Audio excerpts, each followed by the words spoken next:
Hi, I'm Sim Smith and welcome to my Keep Calm and Bake series. In this episode we're going to be making a 3-tier red velvet cake.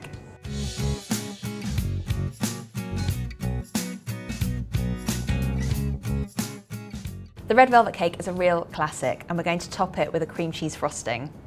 To make the cake, start by creaming the butter and the sugar. The sugar goes in first, then add the butter and whip it until it's nice and creamy.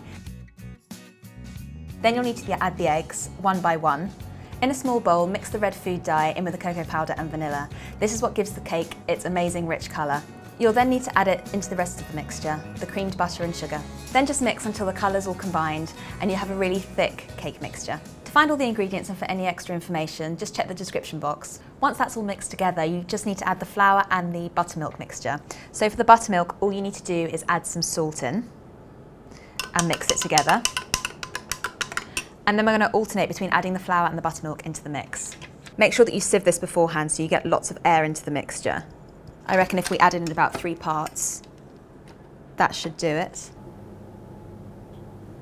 And the final step is just mixing the bicarbonate of soda in with the cider vinegar. It'll probably fizz slightly and pop. It looks a bit like honeycomb. And then once that's all mixed in, you just pop it in and finish off mixing.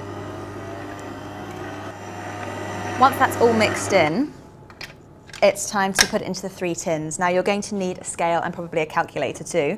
And what I tend to do is put it all into one big bowl and then divide it by 3 so you have a really equal measure into each tin rather than doing it by eye, which usually ends in disaster. It just needs to be put into 3 greased and lined baking tins.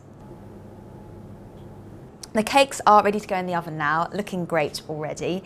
They need to be in the oven for about 20 minutes until they're very, very slightly brown on top and you can put a skewer in and it comes out clean.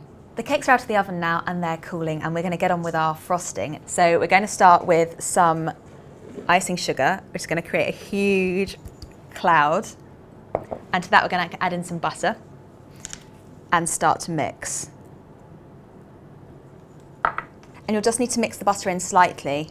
It's best to have the mixer on its lowest setting because the icing sugar does have a tendency to puff up and go all over the place.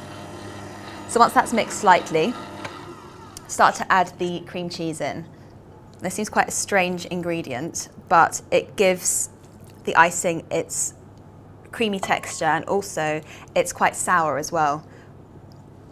So just finish adding that in and then we're going to pulse it slowly. Just add the final bit of cream cheese in.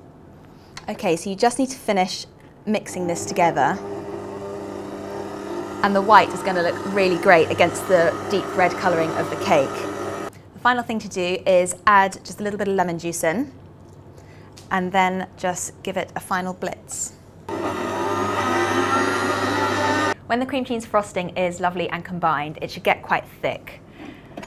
And that's great because that means it's time to ice the cakes, which is my favourite bit. So get the frosting out. The cake should have cooled by now, and I've got them here. And we're going to make 3 tiers, just to make it extra indulgent.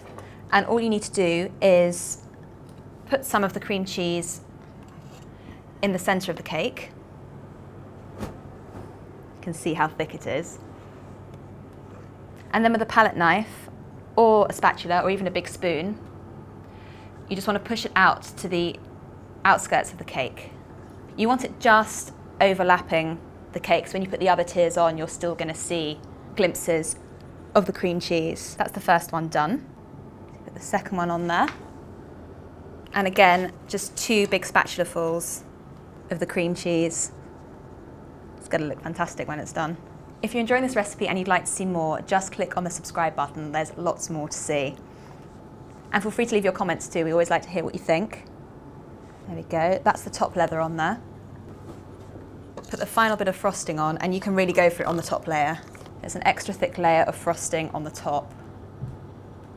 And that's pretty much it, unless you want to do any more decorating. That's my classic red velvet cake. Hope to see you soon for another episode, and I hope you enjoyed this one, and we're off to eat this now.